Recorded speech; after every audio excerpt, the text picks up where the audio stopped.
Hello students, बेटा mathematics of Cambridge department उसका D1 syllabus. आज इस वीडियो के अंदर हम इसका क्वेश्चन नंबर 8, 9, 10 जो कि इंटरमीडिएट लेवल का है एंड 11th और 12th जो कि एडवांस लेवल है उनको सॉल्व करेंगे। तो बेटा वीडियो शुरू करते हैं। तो देखें, अगर आपकी वीडियो क्वालिटी अच्छी नहीं है तो आप ऊपर देखें, आपके राइट कॉर्नर में एक 3 डॉट की ऑप्शन है, आप उसे प्रेस करें और वहाँ से अपनी वीडियो क्वालिटी जो है वो 240 की बजाय 360 या 480 या 720 पर करेंगे तो आपको ये क्लियर नज़र आएगा। तो देखें क्वेश्चन नंबर बेटा 8 के अंदर जो कि इंटरमीडिएट लेवल है, यहाँ पर उसने कहा the area of a square photo frame is 250 centimetre, find the perimeter of the photo frame, leaving your answer correct to 1 decimal place। तो बेटा शुरू करते हैं इसे। तो देखिए, इसमें आपको जस्ट एरिया ऑफ स्क्वायर का पता होना चाहिए और पेरीमीटर का पता होना चाहिए। यानी देखिए ना, एरिया ऑफ स्क्वायर जो होता है, एरिया ऑफ स्क्वायर ये आपको पता होना चाहिए। ये आपने बेटा देखिए उसने गिवन दिया हुआ है आपको area of a square of photo frame जो है, या एरिया ऑफ स्क्वायर फोटो, ये पूरी आप बात लिख सकते हैं, photo frame that is equal to 250 centimetres. ठीक, CM स्क्वायर लिखा हुआ है यहाँ, वो मैं नीचे लिख देता हूँ CM स्क्वायर्स। ये उसने गिवन दिया हुआ है कि area of a square photo frame that is equal to 250 centimetre square. अब देखें, हमें पता है कि जो एरिया ऑफ स्क्वायर्स होता है, आप स्क्वायर ऐसी शेप को कहते हैं जिसकी लेंथ और विड्थ जो होती है वो बराबर होती है। यानी ऐसी शेप को हम स्क्वायर बोलते हैं। यानी ये वाली साइड सारी साइडें आपस में इक्वल हैं। तो अगर हमने इसकी एक साइड का एरिया फाइंड करनी, एक साइड की लेंथ फाइंड करनी हो, तो फिर क्या करेंगे, हम इसी का हम स्क्वायर रूट ले लेंगे। तो हमें वो एक साइड का ये मतलब एक साइड की लेंथ पता लग जाएगी कि कितनी है। लेकिन हमसे उसने यहाँ पर मांगा है कि पेरीमीटर आप निकालें, पेरीमीटर फाइंड करें। अब पेरीमीटर होता क्या है, ये आप देखें पेरीमीटर क्या है। तो बेटा पेरीमीटर ये होता है कि ये वाली लाइन जो है यहाँ से लेके यहाँ तक, फिर यहाँ से यहाँ तक, फिर यहाँ से यहाँ तक, यानी ये मैं एरो बना रहा हूँ, इट मीन्स कि आपने, वो कह रहा है कि यहाँ से यहाँ, यहाँ से यहाँ, यहाँ और यहाँ तक, ये मुझे टोटल बताएं कि ये कितना है। तो इसको हम पेरीमीटर कहते हैं। यानी पेरीमीटर आप ये समझ लें कि पेरीमीटर के अंदर अगर एक प्लॉट है ये हमारे पास, उसके अंदर इसकी दीवारें भी शामिल करके टोटल बताएं कि कितना एरिया है। जबकि स्क्वायर का अगर हम कहें, area of a square frame जो है वो जस्ट वो अंदर वाला एरिया बता रहा है, उसके अंदर से ये चीज़ें जो होगी वो निकाल रहा है। तो पेरीमीटर के अंदर ये तमाम एरिया आ जाएगा जो कि बाहर से पूरा पूरा होगा। तो पेरीमीटर जो देखें, क्योंकि ये तो स्क्वायर है, तो स्क्वायर के लिए पेरीमीटर जो फाइंड करना होगा वो आपने एक साइड को फाइंड करना होगा, और वो जो साइड आएगी उसको आपने देखें ना, 1 2 3 4 साइड्स हैं, तो 4 से मल्टीप्लाई कर देंगे तो आपका इसका पेरीमीटर आ जाएगा। ये हमने फाइंड करना है। तो सबसे पहले हम इस एरिया जो दिया हुआ है हमें स्क्वायर, वो हमें देखें ना, area of a square is equal to 250 cm है। तो आप ये देखें, ये हमने फाइंड करना है। तो एरिया ऑफ स्क्वायर हमें पता है, वी नो डैट, या आप लिख सकते हैं वी नो डैट, आप क्या जानते हैं कि जो एरिया ऑफ स्क्वायर होता है उसके लिए हम ये करते हैं, यानी L square is equal to 250 cm square.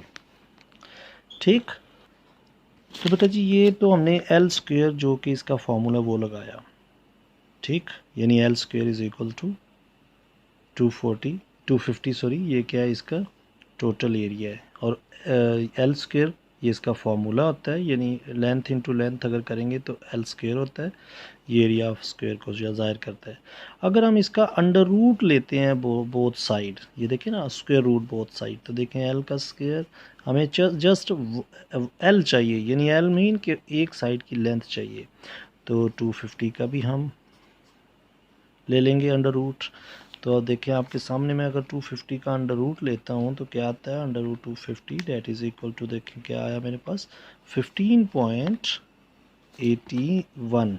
तो एल मेरे पास क्या आया 15.81, जस्ट मैंने ये लिख लिया। अब चूंकि मुझे फाइंड क्या करना है, मुझे फाइंड करना है इसका पेरीमीटर। तो बेटा देखें आपको जो पेरीमीटर फाइंड करना है तो आपने क्या करना है, इसे आपने पेरीमीटर लिखना है यहाँ, perimeter is equal to 15.81 multiply by 4, यानी इसी को आपने 4 से मल्टीप्लाई कर देना है। तो देखिए क्या आपके पास आंसर आ रहा है 63.24। तो यहाँ पे लिख दें आप 63.24। तो बेटा जस्ट आप पॉइंट के बाद तकरीबन 2 नंबर उठा लें तो इट्स ओके। तो ये आपका पेरीमीटर आ गया। चूँकि ये स्क्वायर था इसलिए इसका पेरीमीटर ऐसे निकलेगा, लेकिन अगर यही वैल्यू वो रेक्टेंगल फॉर्म में होती तो उसका फार्मूला होता है 2 इंटू लेंथ प्लस विड्थ। क्योंकि उसमें लेंथ और विड्थ फ़र्क होती है इसलिए उसका फार्मूला भी फ़र्क होगा। स्क्वायर के लिए यही फार्मूला आपने अप्लाई करना है, यानी एक ही साइड का आपने लेंथ निकालनी है। एक साइड की अगर स्क्वायर का एरिया दिया हो, निकालने के बाद आपने उसको 4 से मल्टीप्लाई कर देंगे तो वो उसका पेरीमीटर आ जाएगा। इसी के साथ बेटा देखें इसका क्वेश्चन नंबर 9, उसने लिखा हुआ है कि the volume of a box in the shape of a cube is 2197 cm cube, find the area of one side of a box. अब ये देखें ना यहाँ पर कौन सी शेप आ गई है, क्यूब शेप आ गई है, और उसने ये देखें cm क्यूब दिया हुआ है। इट मीन्स आपको इस नंबर का क्यूब रूट फाइंड करना होगा। तो अब देखें क्यूब क्या होता है। देखें क्यूब शेप जो हमारे पास होती है वो इस फॉर्म में होती है। ये मैं क्यूब शेप बना रहा हूँ जस्ट आपको क्लैरिफाई करने के लिए कि क्यूब शेप किस तरह की होगी। तो देखें बेटा ये वाली जो होगी इसको हम क्यूब शेप बोलते हैं। ये अब देखें इसकी 6 साइड्स होती हैं, 1 2 3 4 5, और वो वाली जो होगी वो 6, यानी इसकी 6 साइड्स होती हैं। इसलिए मतलब देखें ना 3 साइड्स इसकी मतलब 1 2 3 नीचे होंगी इस तरह से, ये इसलिए इसको मतलब 3 साइड्स इसकी सामने उस तरफ और उस तरफ 3 3 6 प्लस 3 9, यानी ये क्यूब शेप अगर आप लेते हैं तो उसकी 9 साइड्स होंगी। तो अब आपने इसका वो कह रहा है कि एरिया जो आपको दिया हुआ है ना, यानी इसका सवाल को हम साथ सॉल्व करते हैं। एरिया ऑफ क्यूब, ये उसके क्यूबिक बॉक्स है या क्यूब ही लिख लें हम, तो वो हमें दिया है 2197, ये गिवन है हमें। वो कह रहा है कि इसका हमें एक साइड, यानी ये वाली एक साइड मैं इधर ऐसे उठा लूँ, अगर ये आप समझ लीजिए इसकी एक साइड थी, ये वाली साइड वो कहता है एक उठा के मुझे इसका एरिया बताएं। तो बेटा जी आपने सबसे पहले तो इसका क्यूब रूट लेना है कि ये क्यूब रूट किसका है। तो देखें ये आपको पता है कि एरिया ऑफ अ क्यूब है, तो अगर आप बाय टेकिंग क्यूब रूट लेंगे इसका, तो क्यूब रूट जो आएगा इसके साथ आपने ये देखना है कि इसका क्यूब रूट क्या आता है। तो आपने क्या करना है, इसी नंबर का क्यूब रूट ले लेना है 2197 का। चूँकि ये क्यूब है तो इसलिए आपने इसकी एक साइड निकालनी है, तो क्यूब रूट लेंगे। इसका अगर आप एलसीएम लेंगे तो बेटा जी ये 13 के टेबल पर जाएगा, ये 13 3 टाइम आएगा, और मैं इस रेडिकल को 1/3 बना देता हूँ। ठीक है, यानी जब आप लेंथ ऑफ वन साइड करेंगे, यहाँ से आप लिख सकते हैं इसकी लेंथ ऑफ वन साइड करेंगे तो आपको क्या करना पड़ेगा, इसी नंबर का क्यूब रूट लेना पड़ेगा। तो देखें यहाँ पर मैं कर देता हूँ 3 का क्यूब, ये देखें ना सर 3 नहीं बल्कि 13 का क्यूब, और ऊपर पर 1/3 थी, ये देखें ये इससे कैंसिल होके 13 मेरे पास ये आ जाएगी इसकी एक साइड की, जो एक साइड की लेंथ होगी वो। अब मुझे तो इसका एरिया फाइंड करना है, तो एरिया ऑफ साइड वो क्या होगी। तो देखें एरिया ऑफ बेटा साइड जो होगी वो 13 इंटू 13, क्यों, क्योंकि इसकी लेंथ इंटू विड्थ अगर आप कर देंगे एक साइड की तो वो आपके पास आएगा 169, और देखें यहाँ पर ये cm आएगा और यहाँ पर ये आ जाएगा CM और ये भी CM, तो दोनों CM क्या आ जाएगा, यहाँ पर CM स्क्वायर हो जाएगा। तो ये आपके पास क्या आ जाएगी, इसका एरिया की मतलब इसकी एक साइड की पूरा एरिया आ जाएगा आपके पास 169 CM का स्क्वायर। इसी के साथ बेटा जी इसका 10 क्वेश्चन देखें। Determine whether each of the following is a prime और अ कंपोजिट नंबर। तो ये बिल्कुल आपका क्वेश्चन नंबर फर्स्ट की तरह था। अगर कोई दोस्त ने वो पहला लेक्चर नहीं देखा इसका, तो उससे गुजारिश है कि पहले वो इसका फर्स्ट लेक्चर देख ले इस एक्सरसाइज का। उसमें मैंने प्राइम नंबर और कंपोजिट नंबर के बारे में कुछ डिटेल में बात की थी। तो यहाँ पर भी देखें कि आप ये 667 ये कोई ऐसा नंबर नहीं है ये जिस पर ये डिवाइड हो, या ऐसा हो भी सकता है कि आप इसको सोचें 667 कौन से टेबल पर जा सकता है। तो आप अगर इसकी कोशिश करेंगे तो आप भी फाइंड कर लेंगे, लिहाजा मैंने तो फाइंड किया हुआ था इसलिए मैं आपको दिखाता हूँ कि ये देखें अगर आप कैलकुलेटर की मदद से मैं 667 को 23 पे डिवाइड करता हूँ तो देखें बेटा ये मेरे पास 29 आ रहा है। यानी इसको एक तो देखें ना 667 मुझे ये नंबर चाहिए।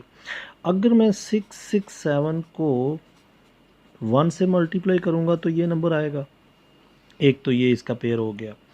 दूसरा अगर मैं 1 का टेबल 667 तक पढ़ूंगा तो वो आएगा।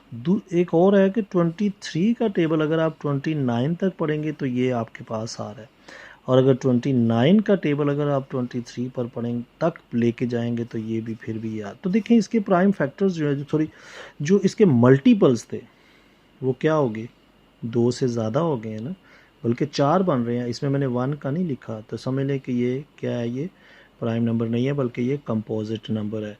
तो लिहाजा इसमें पहला नंबर जो है वो 667 जो है आप इसको लिखेंगे 667 इज़ अ कंपोजिट नंबर। इसी तरह से बी देखें 677, बेटा ये प्राइम नंबर है, इस पर कोई नंबर ऐसा नहीं है जो इसको मल्टीप्लाई, जस्ट ये अपने ही टेबल पर जाएगा, या ये 677 मल्टीप्लाई पे 1 करेंगे, यानी ये आपने इसका फैक्टर जो बनाना है। तो देखें 677 मल्टीप्लाई पे 1 इक्वल टू 677 आएगा, और इसके अलावा और कोई ऐसा नंबर नहीं है जो इसको पूरा पूरा डिवाइड करेगा। इसके साथ ही इसका सी पार्ट देखें तो उसके अंदर दिया उसने 2021। अब ये वाला नंबर भी जो है ना वो कंपोजिट है। कैसे कंपोजिट है देखें ज़रा, थोड़ा सा उसने कॉम्प्लिकेटेड नंबर दिए हुए हैं जस्ट आपको समझने के लिए। तो देखें मैंने तो इसको निकाला हुआ है। अगर मैं देखें 43 को 47 से मल्टीप्लाई करूं तो देखें क्या आता है, देखें 21 देखें आया ना वही नंबर। इट मीन्स कि इसका एक 43 भी फैक्टर है और 47 भी फैक्टर है, और ये नंबर खुद भी अपना फैक्टर है और 1 का भी फैक्टर है।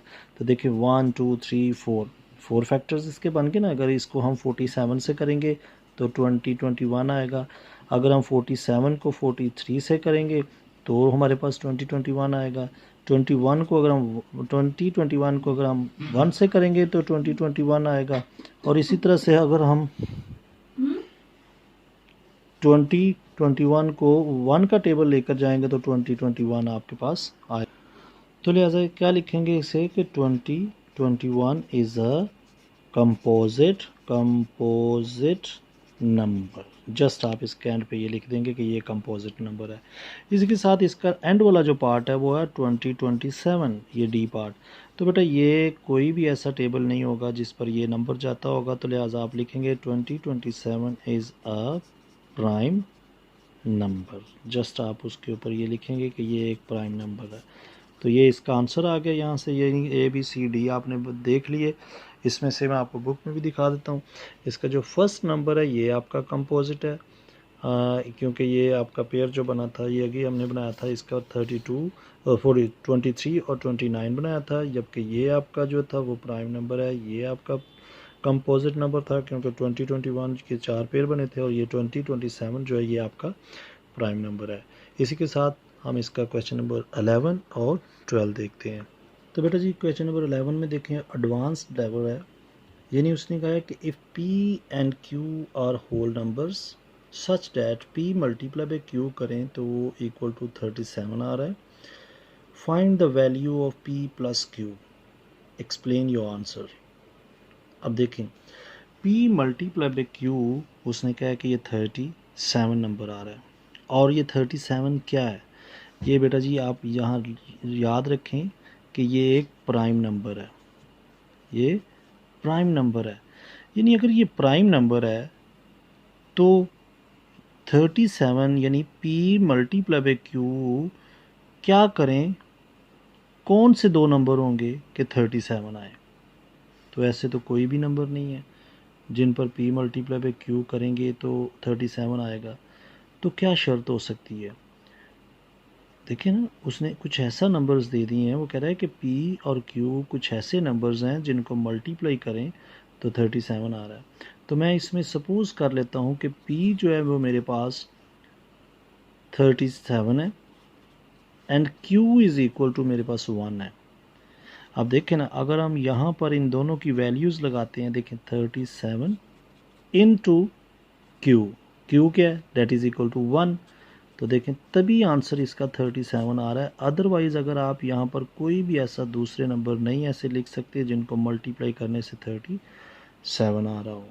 यानी ये दो नंबर यही हैं, P इज़ इक्वल टू 37 लिख लें या Q इक्वल टू 37 लिख लें, P आप इक्वल टू 1 लिख लें, एक ही बात है। क्योंकि सिर्फ इसका यही एक ऐसा पेयर है जिन दोनों को मल्टीप्लाई करेंगे तो ही सर 37 आएगा, अदरवाइज़ ऐसा कोई नहीं है। वो कह रहा है अगर आपने ये फाइंड कर लिया है तो आप मुझे P प्लस Q का आंसर बताएं वो क्या होगा। तो देखें बेटा, अगर P आपने 37 रखा है और Q इक्वल टू 1 रखा है तो वो 38 नंबर होगा। ठीक है, तो ये इसका आंसर आ गया। इसी के साथ क्वेश्चन नंबर 12 देखें। 12 के अंदर उसने क्या मांग दिया आपको, वो कह रहा है कि if n is a whole number such that n into n plus 42 is a prime number. ये देखें, ये कंडीशन है यहाँ पर। कह रहा है कि ये आपके पास इक्वेशन है, अगर आप यहाँ पर कुछ भी n की वैल्यू पुट करके इसको सॉल्व करते हैं तो वो आपके पास नंबर जो है वो प्राइम आना चाहिए। फाइंड द प्राइम नंबर, उस नंबर को फाइंड करें कि वो यहाँ पर रखने से क्या आता है और वो प्राइम नंबर होना चाहिए। और देखें इसमें यानी आपके पास जो उसने आपको इक्वेशन दी है वो ये कह रहा है कि n multiply by n plus 42 ये है। अब यहाँ पर n क्या होना चाहिए कि इसको सॉल्व करें पूरी इक्वेशन को तो एक प्राइम नंबर आना चाहिए। n क्या 1 रखें, 2 रखें, 3 रखें, 4 रखें, क्या होना चाहिए?